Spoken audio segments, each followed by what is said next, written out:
Hey guys, welcome back to our channel. Thank you so much for joining us today. We are doing a get to know me tag. I am so excited for this one. We are doing a get to know me tag, which is based on responses that I got to a poll that I had put up on my Instagram and Facebook. And yeah, without any further waste of time, let's get right into it. Okay, so first question. How old are you? I am 26 years old, turning 27 this year in September. I was born in 1996, so I was born on the 7th of September 1996, so I'm turning 27. It's crazy that I'm gonna be 30 soon. Yo, I was thinking about it just the other day and I'm like, yo, adulthood, like this is like now proper. Calendar. Where did you study from primary to tertiary? That's the second question. So mine is a weird one, right? So when I was 6 years old, I used to live with my mom and dad, right? So at some point, and my siblings, of course. So my siblings used to go to school and leave me at home with my mom and dad. And my dad got to a point where he felt he didn't want me idling at home because I did not attend preschool, and he took me to Ndulwini Primary School because Bislales was in Tembisa. So he took me to Ndulwini and he was like, go to school with your siblings. I went to grade 1. I was 6 years old. So the official age in South Africa to start schooling is 7 years old. If you start schooling at 6, then you must be born before June. And I was born in September. So I was not of age to actually start grade 1, right? So he took me to Ndulwini. I went to a grade 1 classroom, right? So Ndulwini, the teacher, and it was mid-year, right? The teacher was like, oh no, why has this child been at home?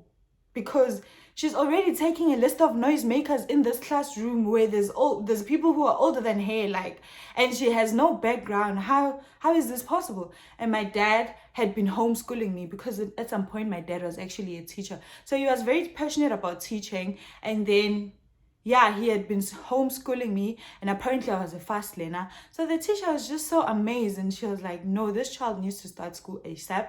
But unfortunately, I had to drop out due to reasons that I'll speak about in this video, because I did see that you guys asked some of the questions. So I had to drop out a month and a few weeks after that.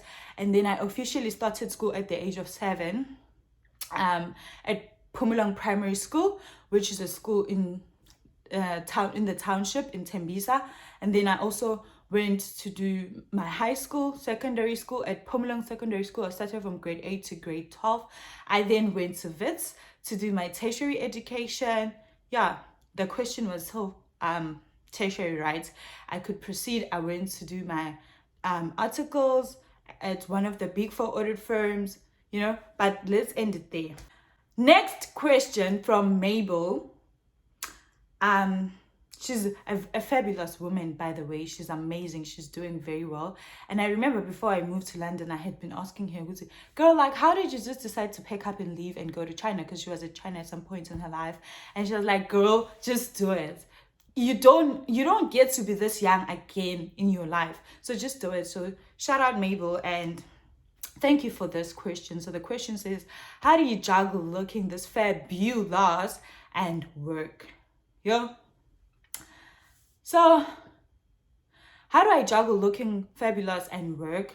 I think for me personally, I've always said to people, like, if they ask me, what would you have been if you had not been like an accountant, like a chartered accountant? I've said that if I wasn't a chartered accountant, I would have definitely been a fashion designer, and I would have done things that have to do with beauty, fashion, simply because I have always been passionate about that side of things.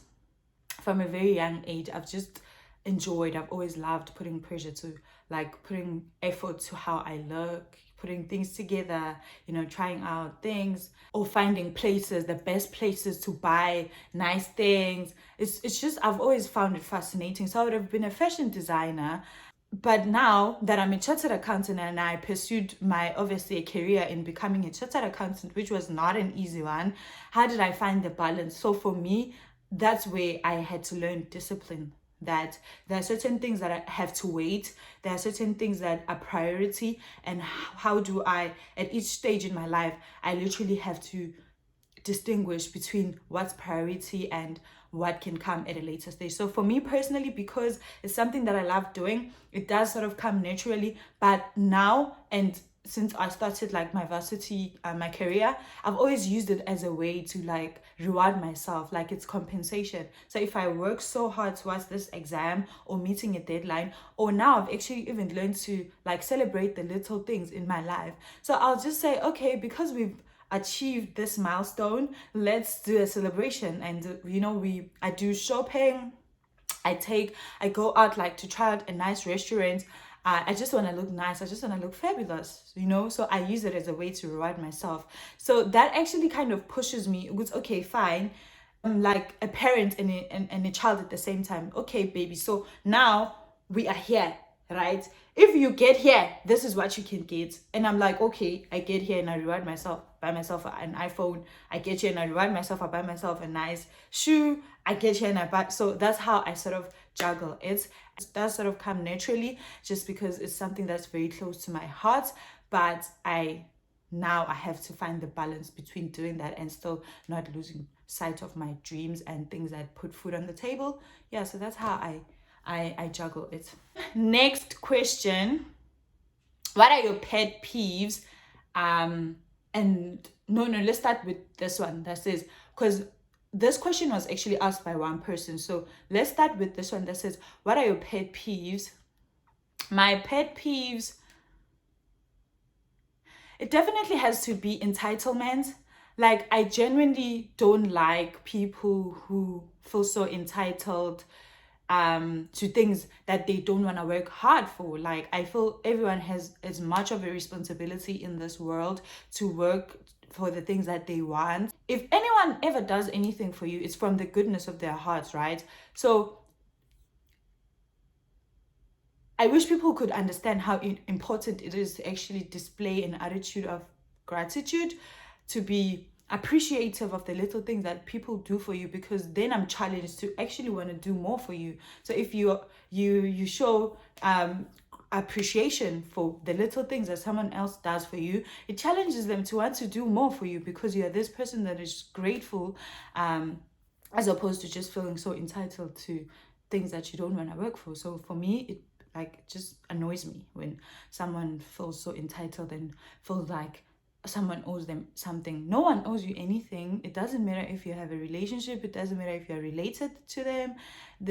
No one owes you anything. If you want something, work for it. If someone does something for you, be appreciative, or just free them. My other pet peeve, which is for me one of the important ones, I don't know if I'm sensitive, but unkept promises for me, I definitely know. Like, I can't keep up with people who can't keep their promises, simply because I know if I make a promise to someone, I put it upon myself to make sure that I do what I've said that I'll do, right? So I find it very offensive if someone makes a promise and they can't keep it. Like, just don't make the promise, especially if you know that you're not gonna do something. Don't promise that you're gonna do it. So it just throws me off. Like, if someone cannot keep their promises, unkept promises, definitely, it's a red flag, like a big no-no. Oh, so now the second part of the question that Basi asked. So the first one is the pet peeves one, and then the second part now is what keeps me going. What keeps me going? I think definitely, if I'm honest, the fact that I have nothing to fall back on has always kept me on my toes. Guys, someone is calling. Okay, so what was I saying? The fact that I have no one and nothing to fall back on definitely keeps me going. It has had me push as far as I have now, because every time I think about the fact that if I can't pay my rent, no one's gonna do it for me. If I can't put food on the table, no one's gonna do it for me. So I have to do it myself or it won't get done. So that for me has kept me going. It has kept me pushing. The fact that I have responsibilities and I can't go home and be like, Dad, Mom, no. That for me has been enough of a reason to just, just keep going and shut my ears to the distraction, shut my ears to the noise, because I know I can't afford to mess anything up in my life.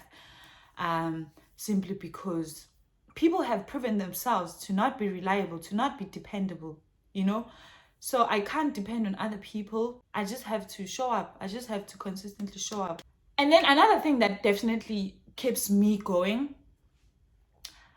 I think of how far I've come, and I think of everything that I've overcome.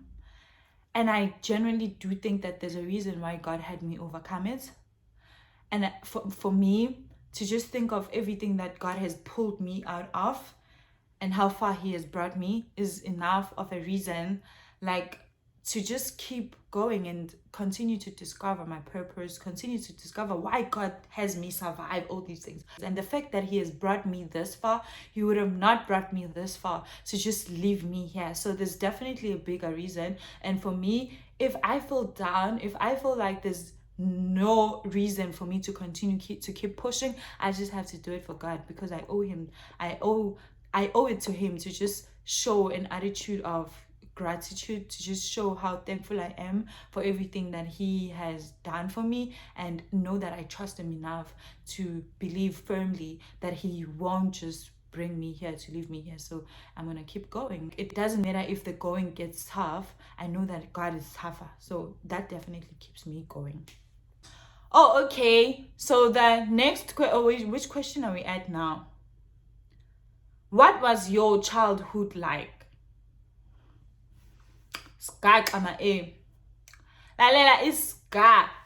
My childhood. I just arrived. Is the president coming? I just arrived. When last did you speak to him? I just arrived. When last did you speak to him? I just arrived. Is the president coming? I just arrived. I don't know who's inside. So what are you No, he's not inside. Yeah. I don't like speaking about my childhood, not because I don't want to speak about it, simply because I am never able to speak about my childhood and not get like personal about it, or like be emotional, if I say so myself. It's hard for me to speak about my childhood without being emotional. But I do feel that I'm glad that Tato actually asked this question. And because I decided to create this channel, I do think that I can actually speak about this, because one thing about this channel is it's not a channel for just Ama Vibes. I see channel Ama Vibes. If anyone thinks good the channel Lena, I started it because of Ama Vibes, you'd have the wrong idea. So I do think Guguti, I am confident enough, and I feel I'm ready to open up about certain things. I have not hidden anything anyway about me. There are people, especially from my Facebook, they have like little snippets there and there of who I am, but they actually don't really know. So I'm glad that we've been presented, that God helped me to create this channel so I could share some of the things. Because in doing that, someone might actually be enlightened, right? I don't think that I can actually speak about my childhood in one sitting,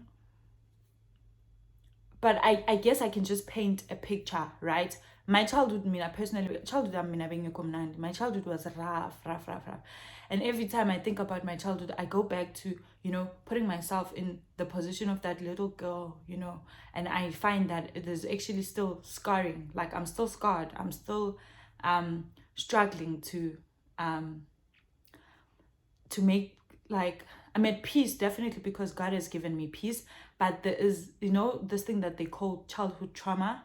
It's still there. Like, if I think about the little girl that went through so much, and I don't think that, she deserved to go through what she went through, I'm definitely still scarred. But basically what happened is, right, when I was 6 years old, right, remember I told you guys the story about how I had to drop out of school when I had started in uni, right? My mom was actually sick at the time. So I think that's the reason why my dad actually wanted me to go to be at school, because he just couldn't take, like, he didn't want me to actually continue to experience my mom being so sick. And my mom actually loved to have me next to her, simply because I was the youngest child, right? So I continued to experience my mom. Some things I couldn't even understand, because, what does a 6-year-old know anyway, right? So I had to drop out of school, because now my mom, it gets to a day where my mom just suddenly just got so sick and she fell and in front of me, and I was a kid. My mom fell and she never woke up, right?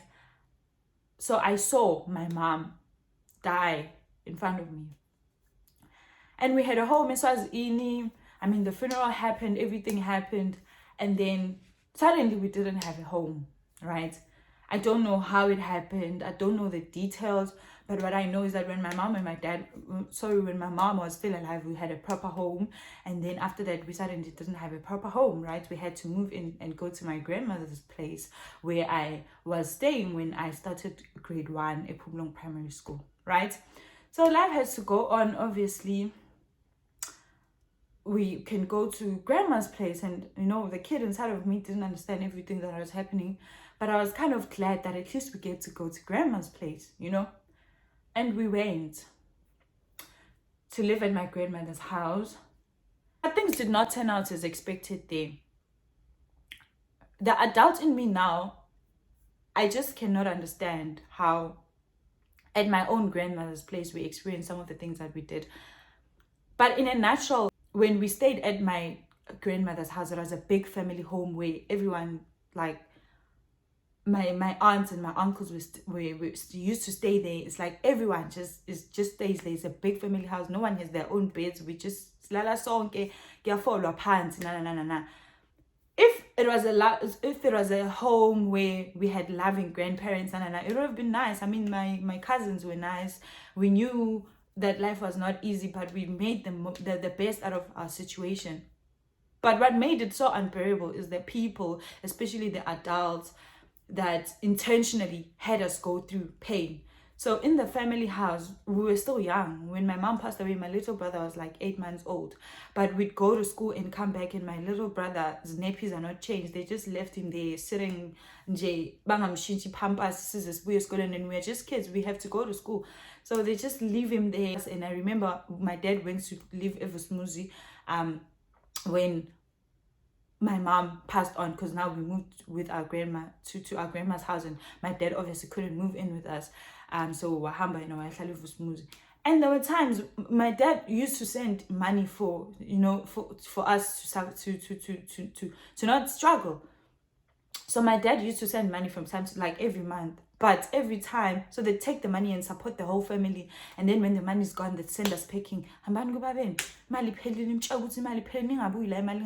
stuff like that. Like, it's this journalist. And we are there like kids, packing up, really. We go all this way to my dad, complaining all the way to my dad's house. Like, we get there, my dad would always welcome us with warm hands and give us the money. Actually, the little money that he had, he wasn't making a lot of money. And then we'd go back to my grandma's house, and they did that. Like, they continued to take advantage of my dad, always send us packing, and I don't think that they realized the impact that it had on us. And then at some point, they just officially chased us out of the house to go live with my dad. And my dad gladly accepted us. I mean, I remember we used to stay Evosmuzi in my flat here. You know how Evosmuzi, though, pink flats, no blue flat, there are 2 flats Evosmuzi there where we used to live with my dad at some point, and we didn't even have a proper place. I would see, okay, this is like a house where we live. We used to live on something that was structured like as a corridor. So on the lounge, we used a curtain to close. We used to stay there. And when we were not around, people would just walk in and take whatever and take, but we grew up. I mean, kids grow up. If there's one thing about family, what they don't realize, it doesn't matter what you do to a kid. A kid is gonna grow up. They will not stay that age forever. So we grew up. We went to school from Vusmuzi to Pumlong. We, like, time passes by. We just go to school, travel. We walked. It was over, let me see, about 7 kilometers from Vusmuzi to Pumlong Primary. We went to attend school. My dad held us down. He stayed with us in that place where he could have been so embarrassed, and he could have chosen to let go of us because we were children. We only had one little brother, and my little brother was very young. right?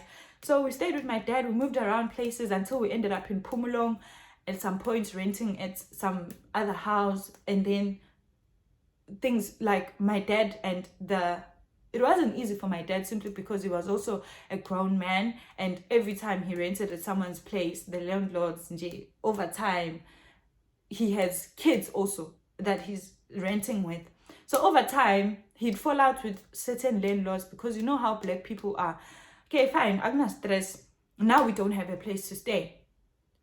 At my grandmother's house, they continue to pretend like, oh yeah, shame, come, I do, like that's where I saw, because you know what, things are rough, and some people just decided life in good, they'll never be there for us. I remember how they said, yeah, you can come and live here, but because we have a room, but you guys would have to pay rent. And then there we were, paying rent at my grandmother's house, renting literally every month. And there was a time when my dad lost his job. He did not have a job for 4 months. They didn't excuse him from paying rent. I remember how they said, yeah, the rent is gonna accumulate, because I also have things that I need to do. And my dad was not even earning a lot. So at that point, he was now working as a security guard, right? And how much do security guards earn? He was not making a lot of money. But we stayed in my grandmother's house, and they made us pay rent every single month. We're renting a back room in my grandmother's house when I was in high school. So yeah, basically we stayed there, and they continued to be the people that they were to us. I mean, we were not always perfect, but we grew up to almost be as toxic as how toxic things were in that house. They said things to us like, yeah, mama, basically meaning that we were a useless bunch of kids, like we would not amount to anything in this life. And all those voices in my head, for me personally, that's what fueled me. I don't know what we had done to deserve to experience what we experienced, and I can't even put it in one sitting, because what I'm sharing is still snippets and the tip of the iceberg, right? I don't know what we had done or why they treated us the way that they treated us, but they literally said things that were horrible to us, to a point where, for me personally, that is the one thing that pushed me in life. I think they were trying to make us believe that we would not amount to anything, because to be honest, at my grandma's house, people have not gone as far. Like the furthest that they've gone is like matric. If you have matric, then you are the cream of the family, and they put you like on top, and they treat you so special, like you're this big thing. So if you have matric, you were a big deal, right? So it got to a point where so many terrible things had happened, actually, you can imagine.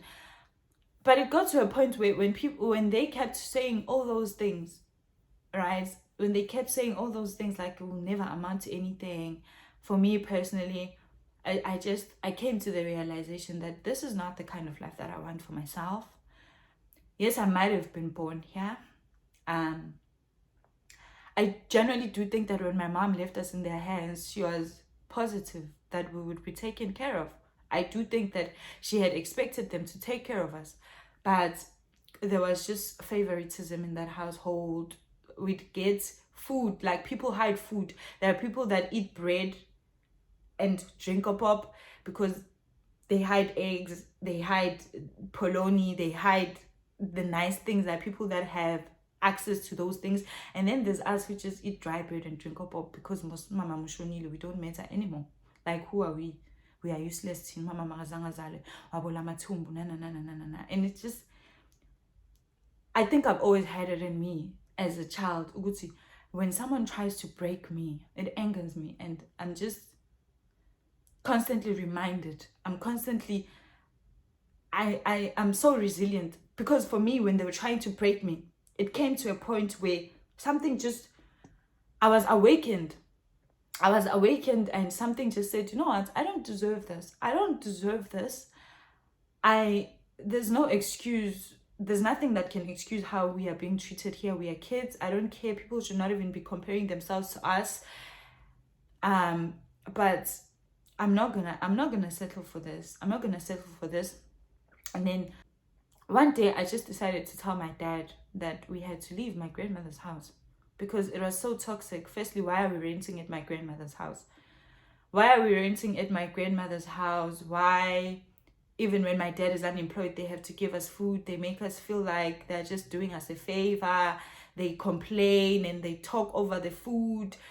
And when my dad started working, he had to pay that 4 months rent.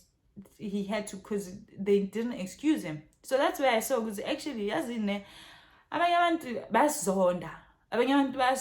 And for me, this, if there's a sign ukuthi we must leave, then we should leave, because I was of age now and I could see. I think I was in grade 11. I was grown, and I told my dad we had to move. I suggested it to my dad that we had to move, and my dad said, yeah, but Sanele, you are the one who always said to me that you don't feel comfortable people knowing that you don't have a home. But because my dad, I don't know what it is about my dad, that he believed in me so much and he listened to me like I was a grown adult. When I told him that we had to move, he said, no, sharp, if you say we have to move, we have to move.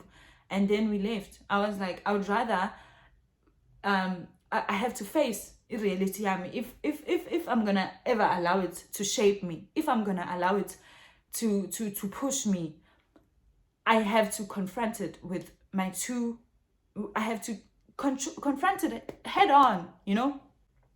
So for me, when they said all those things like mama mwazala azangazale wabula mathumbu and all those negative things that they kept on saying and saying and saying, and the abuse that they subjected us to, it pushed me. Maybe if they had loved us, maybe if they had made us feel at home, so loved, I would have been so comfortable that I would have never amounted to anything in life. Then they would have had their way. They would have had me become what they wanted me to become if they had loved me, if I had been so comfortable. But because they portrayed this negativity so much towards me, it just fueled me. And to be honest, when I think about it now and I think about how what saved my life, I remember when we were still at my grandmother's house. I mean, I was not a miserable child, to be honest. It did hurt, and we used to complain about it a lot with my siblings, right? We used to complain about, we knew what was happening. We knew the favoritism. We knew how other people were treated better than other people. But I wasn't always miserable. Like being outside, being with friends, growing up, you know, being in the streets made me so happy. Every time I had to think about going home, it's like, oh shit, konje, umuntu abuyela laphaya yabo. My vibes anjalo nje. And then I remember how we were growing up with my cousins, and this one particular day, there's this guy that came to my grandmother's house, right? And he said he was preaching, right? Brother Chris, may his soul rest in peace.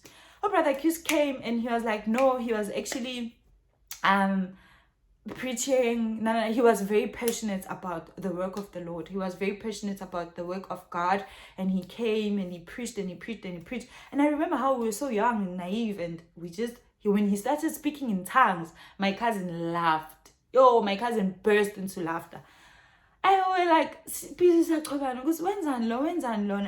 but for me, that was when my life changed. That was the beginning of me receiving the Holy Spirit, me accepting the Lordship of Christ over my life. At that point, I didn't know what it did for me. I didn't understand what I had just put myself into, but I did it. I confessed. He said to us, so after preaching, he said to us, so I'm going to need you to give your life to Christ. Say these words after me, you know.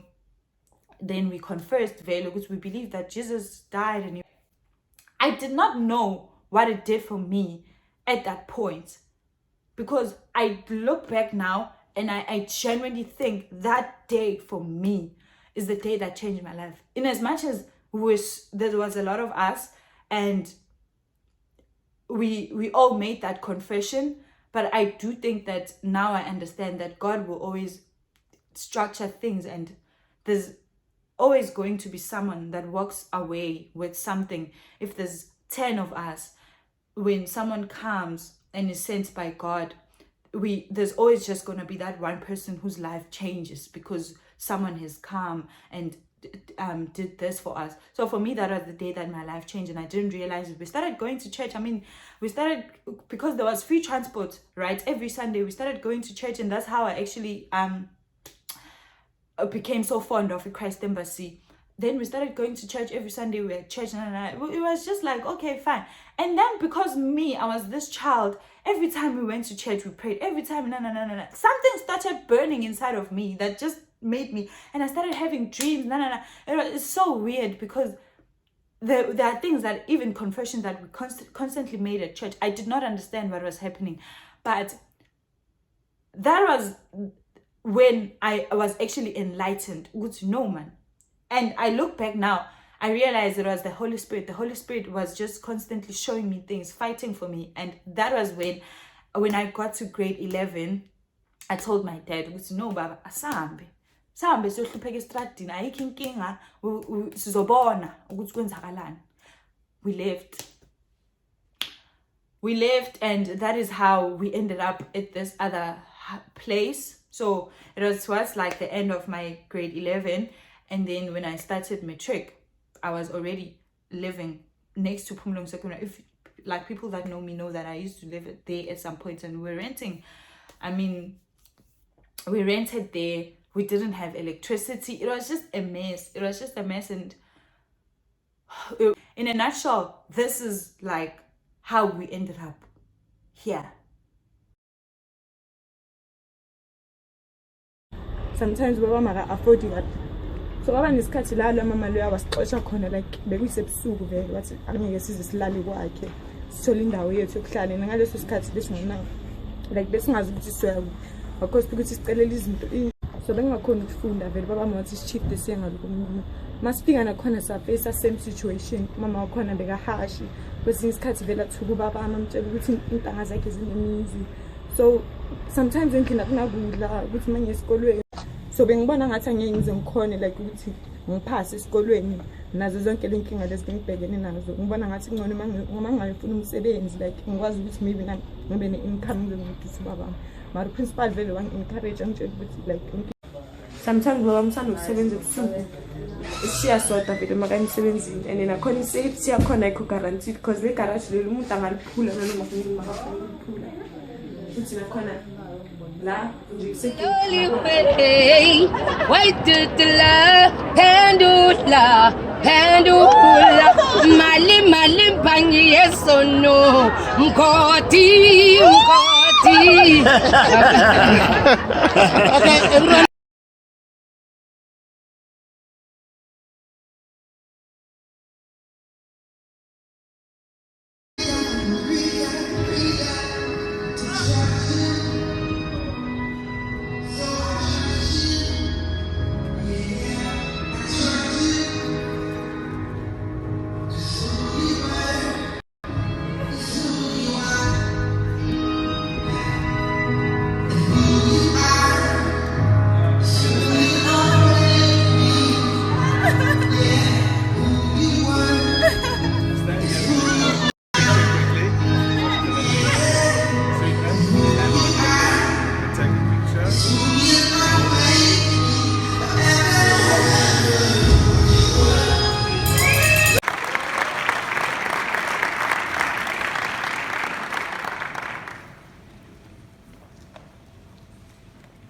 Chancellor, and the honour to present candidates for the postgraduate diploma in accountancy.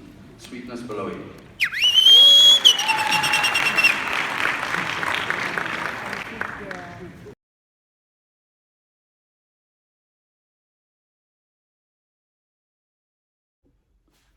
I still don't know how I went through everything that I went through, and I started off where I started, but I ended up at Wits because I don't know. I think it's because, you know, when you grow up without people to look up to, without role models like that are immediate, you tend to, I do think that I did this to myself a lot, where I used to underestimate myself a lot, right? So I never saw myself worthy of going to Wits, but I ended up at Wits. How do I explain me going to Wits, me during my first year till my fourth year. In my fourth year, I actually used to live at Wits Junction. And if you are a Witsi, you know Wits Junction is the race, the student race where the rich kids stay. There, it's like the rich kids stay there. The rich kids that don't mind repeating modules, that don't mind repeating courses, because they know dad is going to pay. My dad has it covered. My mom has it covered. So I lived at Wits Junction. I don't know how it happened because I left Wits. I did not owe Wits anything by the time that I left. My dad, I never wanted to bother him about anything. I think I can count the number of times that I was so broke and I was so desperate that I had to ask my dad for money, but it wasn't more than 5 times. My whole 4 years at Wits, I never asked my dad for money, but God just brought people into my life that assisted me because I had made the decision that I wanted to trust him with my journey. And there's one thing that I've learned and something that I've heard Bishop T.D. Jakes speak about.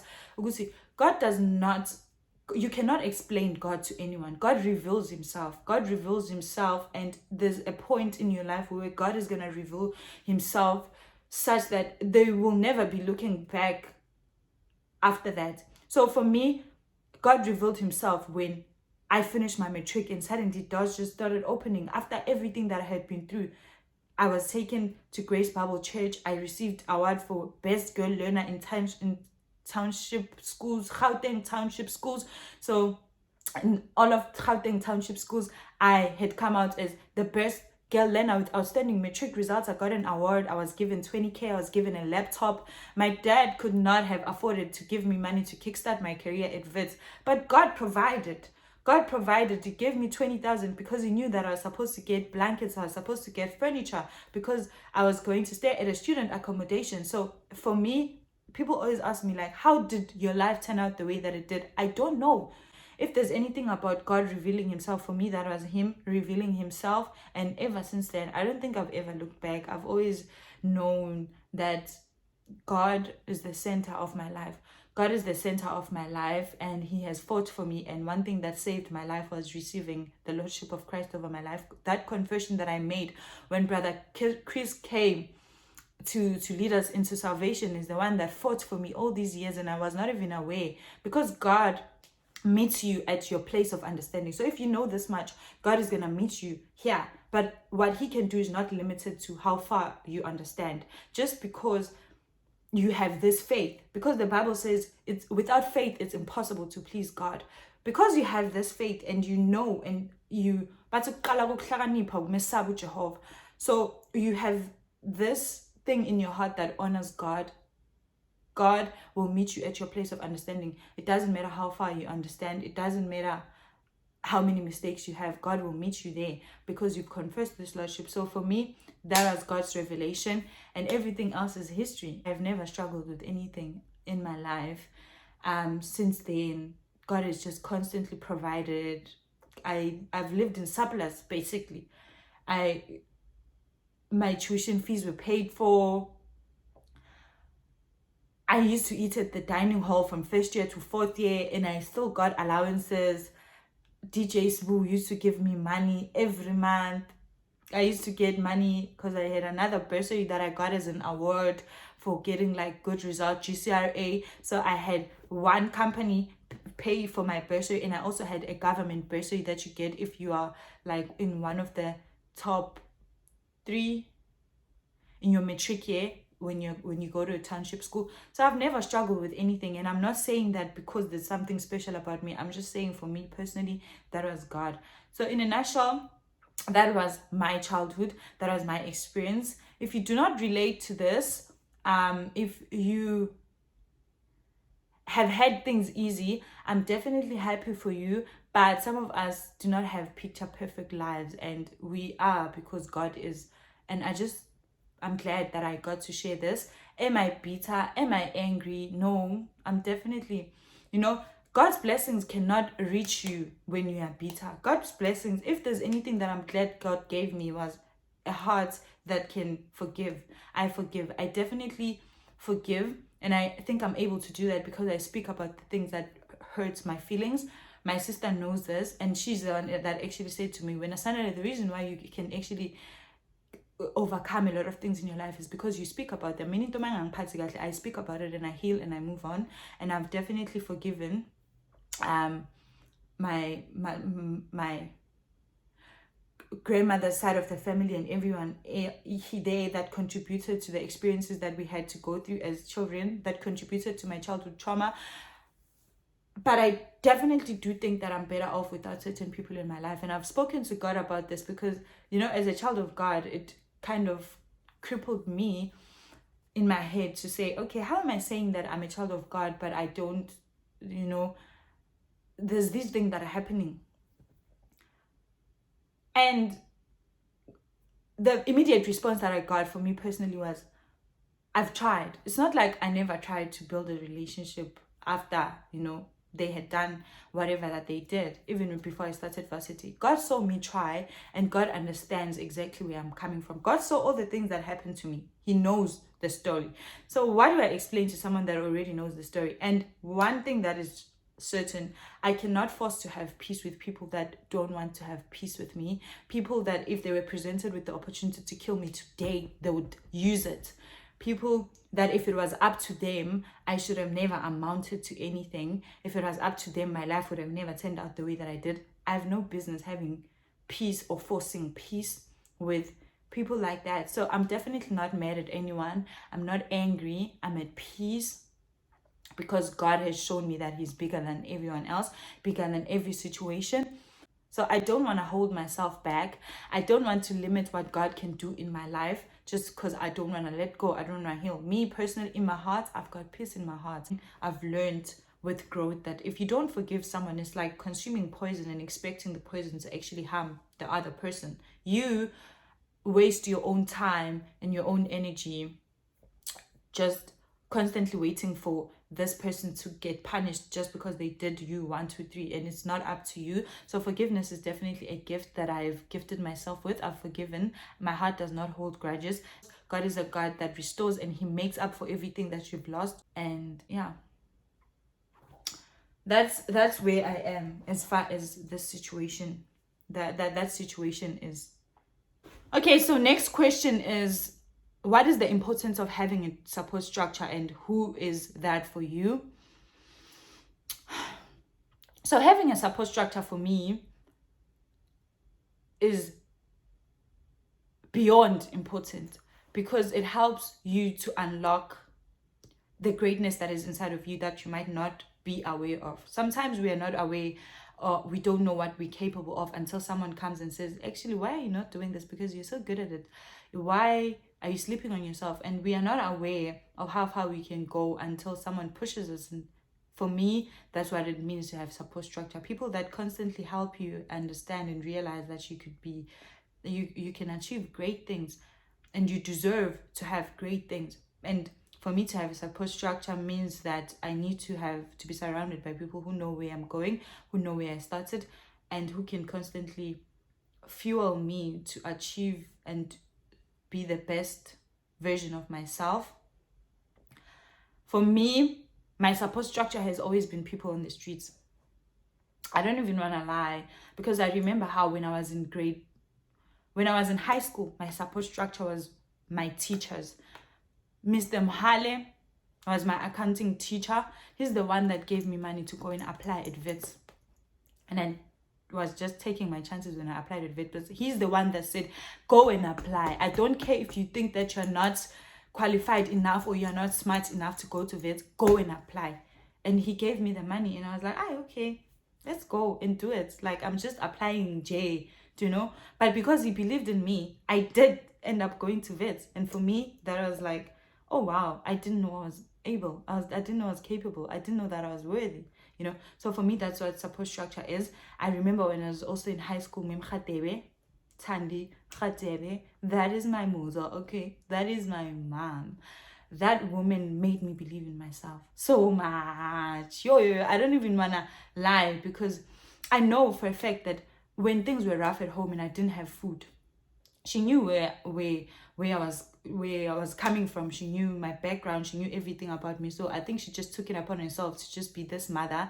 And I think she loved doing it because a part of her just always knew this child is just destined for greatness. And she started making me believe that I was actually destined for greatness. I never starved at school. Yes, bengiye esikoleni ngingakiranga. Yes, bengiye esikoleni ngingadlanga, but bengidla mangifika esikoleni because of Memkhatebe.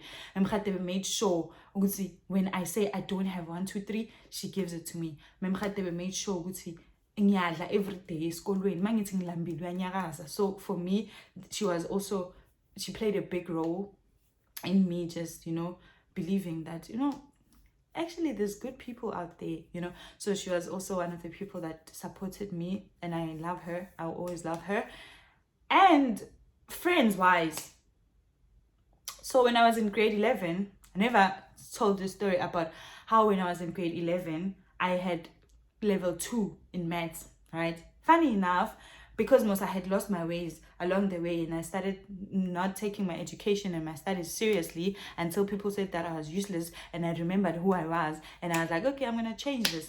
So I decided to regroup, also because I realized the friends that I had in my life were just friends for vibes, and they were not the greatest of friends for me, especially considering the way I wanted to go, where I had made the decision that I wanted to go, and where my teachers were sort of supporting me and directing me to go, right? So I had to regroup, because now I had to when I did my matric, there were 2 streams, like there were 4 streams, like you could choose the history, tourism, accounting, and physical sciences. So I was doing accounting, and primarily accounting stream learners were known for failing maths. So I was also okay with failing maths because I'm surrounded by people who are failing maths most. When I was in grade 11, I passed my maths with level 2, which was like a 30% pass. And I was okay with failing because I was surrounded by people who are just laughing at getting 2 over 10, 2 over 100 for maths. And we're just like, if you got like 20 over 100, that is cock, upasile. So mina bengintswembu vele because ngithola 20 over 10. Other subjects I could get away with, like not studying, and I'd still get like distinctions without putting a lot of effort. I'd still get like good marks for accounting, business studies, theory. I was very good. I didn't have to study, but I still get distinct. But maths was that evil that said, you're not gonna do this. So for me, I got a level 2 final mark going from grade 11. That's why I never thought that I was gonna qualify to go to vets. So I got a grade 30% pass, and now I'm going into grade 12. I have not applied for any bursary. Like when people were applying for, like, science stream kids were serious. That's why I had to regroup, right? So when I made the decision that I actually think I might actually just stand a chance to go to varsity, I started regrouping, and I had to surround myself with the right circle of friends. I remember how I started being friends with Amu. I love Amu. I'll always love Amu. I started surrounding myself nabo Amu, Katleho. So they were in the physical stream. They were doing my physical sciences, life sciences, the subject that in a township school, public school, I regarded as, they are the nerds of the school. Science is difficult.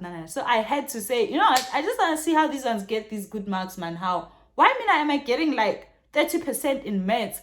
And these ones, they chow course, bruh, like they study. So I started surrounding myself with them, and I was like, I want to be your friends. And for me, that was the best thing that I had ever done, because I learned that they've actually been through some of the things that I've been through, and they had not had things easy for them. So we just started supporting one another, and we're like, Donna, we started sharing and opening up, and for me that meant everything. So they were like my support structure. I remember how, because I did not have electricity studying, getting through my matric was kind of difficult, but I used to stay after school.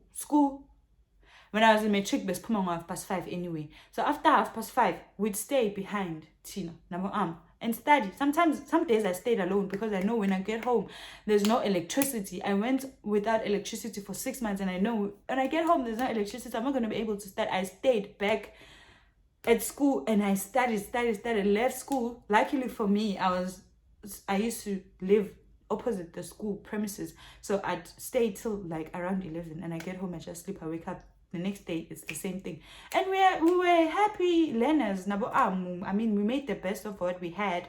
And we were now suddenly turned into competing. Like, we were competing about good grades, because I remember how Katlaho used to laugh at me for not knowing certain things, like, because I had to work back. Now I did not take math seriously until I was in grade 11 and until I was in matric. So now I had to work back. Now I had to go and learn the basic things in math, because I want to pass this thing, bruh. Like, at Vets, they're saying that they want level 5 and above, and me, I'm sitting at a level 2. So how am I gonna make it work? Then I started surrounding myself, Nabo. I mean, it ended up being a competition. Katleho used to laugh at me, bruh, like, for not knowing certain things, but he used to teach me also. Like, those are the people that taught me a lot. They were very patient with me. We even ended up tutoring other kids. I mean, if you did matric Nami same year, you'll remember how we ended up started. Because now we saw, oh, the secret here is if I can teach it to someone, then that means I understand. So for me, if I want to understand what I'm studying, then I definitely have to teach other people. If I make a mistake, it's fine. But as long as I know that I can explain it to someone. So we started having that sort of atmosphere and that sort of structure for ourselves. And for me, that was the biggest support system. And at the end of my matric, I got a level 6. I slightly missed a distinction from level 2 to level 6. And that, for me, was not because it was a miracle. And the group, the support structure, the people that I decided to surround myself with largely contributed to that, to me changing my marks from that. So for me, it's definitely important to have a support structure and have people with common visions, people that are you can compete with in a positive way. Because so I'm definitely grateful, Minagutu. God has always brought people in my life to assist me. Now my support structure, I have friends, like genuine friends that are not just for vibes, people that I regard as my sisters. Abo, like Nomsa Moyo now. Nomsa has helped me get through a lot of things. That's like my sister. That's like a person that reminds me constantly of God's greatness, God's favor over my life, that has helped me even when I struggled with certain things in my adult life. And I definitely have my cousin as well. I have a lot of people that are solid. You guys will probably never see me with them, like if I'm out and it's nice, it's vibes, simply because they're not in my life for vibes. They're there to constantly remind me and to keep me on my toes. With their sweetness, not you are moving off track. What is happening? So I'm grateful that even though I didn't get the support that I needed from my family, God has always brought people in my life that constantly supported me. And then the other questions, guys, now Pela, this thing is now turning into the longest story time in my life that I have ever had to do. But anyway, that's why I said it's impossible for me to just explain and for you guys to know me in one sitting. It will never be possible. Because now there are other questions that people are curious to know. How did you get the opportunity to live in the UK? Why did you move from SA? How did you get to London? London, UK, opportunity this. I generally do think that this, because me moving over to the UK is another testimony, because my life is filled with testimony. I'm just that girl who is proof of life, proof of God's glory. So this story is another testimony that I would have to sit down and explain, because I do think that I would like to share it, but I need you guys to listen to it with fresh ears, and see it with fresh eyes, So let's cover it on another Get to Know Me video, Get to Know Me tag. I'll definitely cover that. Let's just end it here for now. It was great having those conversations.